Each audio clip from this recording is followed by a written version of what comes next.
आम आदमी पार्टी के मुखिया अरविंद केजरीवाल मुश्किल में फंस गए हैं और ऐसा लग रहा है कि दिल्ली में होने वाले चुनाव से पहले उन्हें कोर्ट से सजा न हो जाए और कहीं वो चुनाव ही न लड़ पाए। जैसे राहुल गांधी को गुजरात की अदालत से सजा हुई थी, वैसे ही अब अरविंद केजरीवाल गुजरात में फंस गए हैं। दर्शकों, आम आदमी पार्टी के नेताओं की ये आदत हो गई है कि पहले वो टिप्पणी करते हैं और फिर माफी के लिए कोर्ट कोर्ट भागते हैं। दर्शकों, समझने की जरूरत है कि अरविंद केजरीवाल और उनके नेता किसी के भी खिलाफ टिप्पणी करने से पहले कुछ भी नहीं सोचते हैं। वो बस टिप्पणी कर देते हैं और फिर उससे किसी की भी गरिमा भंग हो या फिर प्रतिष्ठा पर सवाल खड़ा हो, उससे उन्हें कोई मतलब नहीं होता है। दर्शकों, समझने वाली बात यह है कि अरविंद केजरीवाल का हाल उन्हीं की जुबान ने बेहाल कर रखा है। पहले घोटाले के चक्कर में कोर्ट के चक्कर काटते थे, लेकिन अब अपनी जुबान के कारण कोर्ट के चक्कर काट रहे हैं।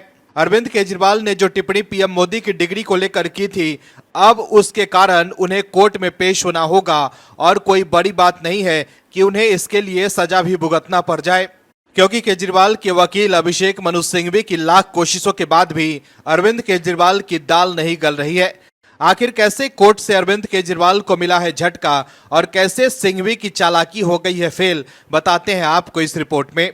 दरअसल पीएम मोदी की डिग्री को लेकर की गई टिप्पणी वाले मामले में दिल्ली के पूर्व मुख्यमंत्री अरविंद केजरीवाल को सुप्रीम कोर्ट से झटका मिला है। अरविंद केजरीवाल की याचिका को सर्वोच्च अदालत ने खारिज कर दिया है। गुजरात यूनिवर्सिटी की ओर से दर्ज मानहानि केस में अरविंद केजरीवाल के खिलाफ ट्रायल कोर्ट ने समन जारी किया था। वहीं अरविंद केजरीवाल ने इसे रद्द करने के लिए पहले हाई कोर्ट और फिर सुप्रीम कोर्ट का दरवाजा खटखटाया था, लेकिन उन्हें झटका लगा है, जिसके बाद अब अरविंद केजरीवाल के खिलाफ गुजरात में आपराधिक मानहानि का मामला चलता रहेगा। जस्टिस ऋषिकेश रॉय और एसपीएन भाटी की बेंच ने हस्तक्षेप करने से इनकार करते हुए कहा है कि इसी तरह की याचिका आम आदमी पार्टी के राज्यसभा सांसद संजय सिंह ने भी दायर की थी और इस अदालत ने खारिज कर दिया था। बार एंड बेंच की रिपोर्ट के मुताबिक गुजरात हाई कोर्ट के फैसले को चुनौती देते हुए दायर याचिका को खारिज करते हुए अदालत ने कहा कि हम हस्तक्षेप के इच्छुक नहीं हैं। एक याचिकाकर्ता हमारे पास आए थे और इसे खारिज कर दिया गया था। वहीं अरविंद केजरीवाल की ओर से पेश हुए वकील अभिषेक मनु सिंघवी ने दलील दी कि संजय सिंह की ओर से दिया गया बयान अलग था, लेकिन बेंच ने इसे नहीं माना। अभिषेक मनु सिंघवी ने कहा कि मानहानि का कोई मामला नहीं बनता, क्योंकि केजरीवाल ने सिर्फ ये सवाल उठाया था कि कार्यपालिका से प्रमुख की डिग्री को सीक्रेट क्यों रखा जा रहा है, जबकि यूनिवर्सिटी को आगे आकर बताना चाहिए कि उनके संस्थान में पढ़ा व्यक्ति प्रधानमंत्री बन गया।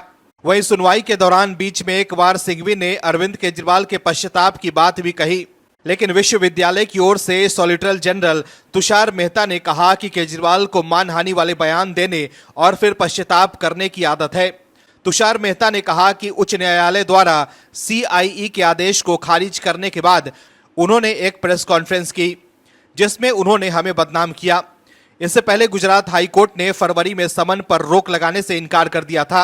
हाई कोर्ट से निराशा हाथ लगने के बाद अरविंद केजरीवाल ने देश की सबसे बड़ी अदालत का रुख किया था, लेकिन अब यहां से भी उन्हें राहत नहीं मिली है, जिसके बाद उन्हें गुजरात की अदालत में पेश होना पड़ेगा। अरविंद केजरीवाल और संजय सिंह के खिलाफ दायर मानहानि केस में आरोप लगाया गया है कि दोनों नेताओं ने पीएम मोदी की डिग्री को लेकर गुजरात यूनिवर्सिटी के खिलाफ अपमानजनक टिप्पणी की थी। एडिशनल चीफ मेट्रोपॉलिटन मजिस्ट्रेट की ओर से दोनों के खिलाफ पिछले साल अप्रैल में समन जारी किया गया था। हाईकोर्ट में दोनों नेताओं ने दलील दी थी कि याचिका सुनवाई योग्य नहीं है, क्योंकि उन्होंने यूनिवर्सिटी को लेकर कोई बयान नहीं दिया था। वहीं गुजरात यूनिवर्सिटी की ओर से कहा गया है कि उनकी छवि को नुकसान पहुंचाया गया और इसके लिए उन्हें ट्रायल का सामना करना चाहिए। दर्शकों, अरविंद केजरीवाल को ये गुमान जरूरत से ज्यादा ही हो गया था कि वो बहुत पढ़े लिखे आदमी हैं, लेकिन पढ़ाई के अति गुमान में अरविंद केजरीवाल ने ऐसा बयान दे दिया कि अब वो अपनी जुबान को ही कोस रहे होंगे। Bureau report, OMH news. और भी वीडियोस देखने के लिए चैनल को सब्सक्राइब करें और बेल आइकन को दबाएं।